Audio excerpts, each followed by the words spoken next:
Welcome to this Volleyball New Zealand video on how to complete a 12-sub score sheet at Senior Secondary School Nationals. Score sheets at Nationals are pre-printed with all this information, so just check you have the right teams on the right court at the right time. As a scorer, the first thing you need to do is take the score sheet to the coaches. They will circle the number of their captain and sign at the bottom. Then take it to the other coach to do the same. The next part of the score sheet to fill in is set 1. We need to know which team is starting on which side, and who will serve and who will receive. Once the referee has conducted the toss, they will tell you who Team A on the left will be. For this example, it's Tauranga boys, who will also be serving, so put a cross through the S box. Western Heights are then Team B.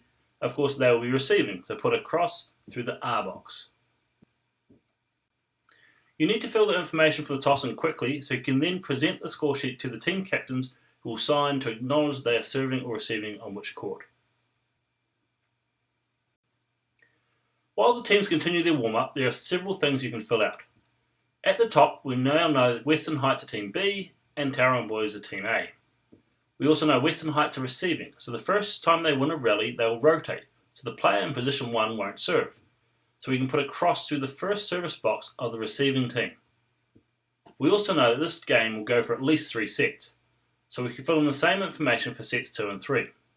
For set 2, we can copy the information across, just swapping the side each team is on.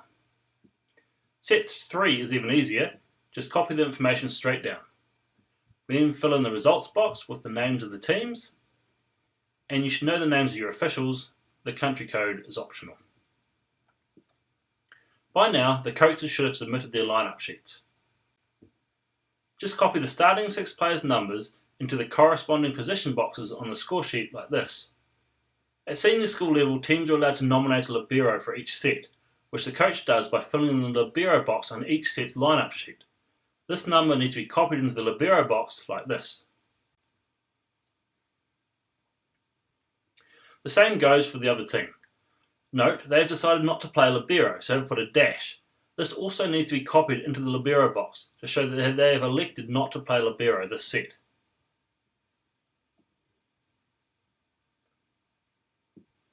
We are almost ready to begin as the teams take the court. The next thing to fill out is this time box. The scheduled match time is printed at the top of the score sheet. This box is for the actual match start time, which is often later due to courts running late, so it's right in the time of the first serve. Next, we are looking for the first server for the serving team. We see in the first column that player 7 should be serving. We look on court, player 7 is going back to serve. So in the first serving box, we put a tick through the number 1 to show that player 7 is serving. When the serving team wins a rally, all you need to do is cross off a point in the points box, like this. So if player 7 was to serve and win 3 more rallies, just cross off each point like this. When the serving team loses a rally, there are 3 things you need to do. First, in the serving box, put the total number of points the team is on when the player finished serving. So currently Tauranga boys are on 4. Then cross off the point won by the receiving team. Then watch as the teams rotate. The serving team has rotated, and we see that in the next column that player 1 should be serving. Looking at the players on court, we see that player 1 is serving.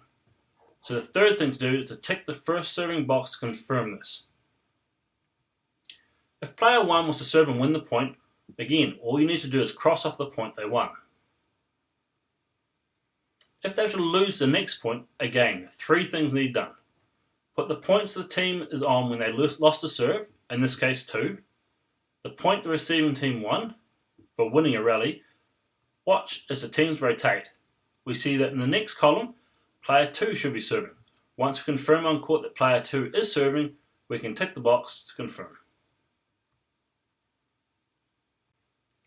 So this is how scoring continues, crossing off points as well as monitoring the teams as they rotate to ensure they are still in the correct rotational order. Let's look at timeouts. They are recorded on the score sheet in these boxes.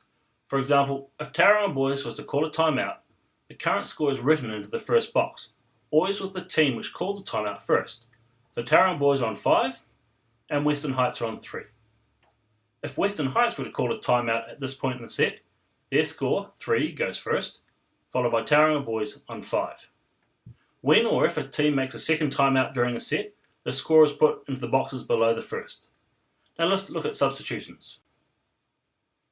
If player 1 wants to come on for player 7 for Tauranga boys, they enter the substitution zone and the second referee authorises the substitution.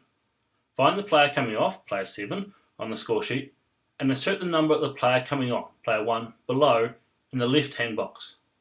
Once you have finished writing, raise both arms and show the second referee, and more importantly, the players, that you have finished and they may enter and leave the court.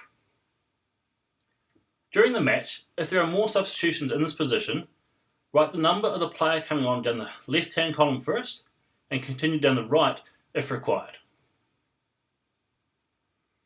There are a few other things to monitor with substitutions, so we'll just concentrate on just one team. This is later in the set. First, you need to monitor how many substitutions a team has made. So far, they've made 9. If they're to make another one, after writing the number in the box, for the 10th, 11th or 12th substitution, tell the second referee which number it is. They'll tell the coach so the team is aware they're approaching the 12 sub limit. The final thing we need to monitor is the number of entries each player makes. If Tauranga were to make another substitution here and bring player 5 back onto court, this will be the third entry for player 5. First, you must circle the number to acknowledge the third entry. And then you need to tell the second referee this is third entry for player 5, they will tell the coach. If player 9 was to come back on later, this is also a third entry for player 9, and again, circle the number and tell the second referee. The set is now finished and there are a few things that need to be done. First, put the time at the end of the set into this box. We then need to circle the last point scored by each team. So for Tauranga boys, the last point they scored was 25, so circle it. For Western Heights it was 23, so again, circle it. We then cross off unused points using an hourglass symbol, and the same for Western Heights. There are 3 minutes between sets, so we can fill in the results boxes in between. This first column is for timeouts. We put the number of timeouts the team had in the set, for this example 2. The S column is for the total number of substitutions in the set. Here, they've made the maximum of 12. W is for win. If the team wins the set, put a 1. If they lose, put a 0. Points are obvious, just copy the points for the set. For set duration, take the start and end time and put the difference in minutes. This set was 24 minutes. Do the same for the other team like this. Repeat the processes for sets 2 to 5 as required, updating this results box between each set. Fill in the results as you go. As soon as the match finishes, fill in this total row by adding up each column. Put the start, end time and match duration, the team which won and the set score. You need to do this as soon as possible once the match is finished, because once the results box is complete, the 2 captains can sign to acknowledge the results. As the scorer, give your score sheet a quick check, then sign it.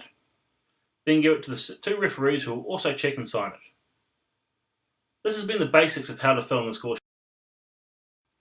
If you're looking for more information, see the Volleyball New Zealand Referee YouTube channel for a 30-minute video, which covers more details, including the differences with the 5th set, how to record sanctions, and what the remarks box is used for. We hope this has helped. Good luck with your score sheets.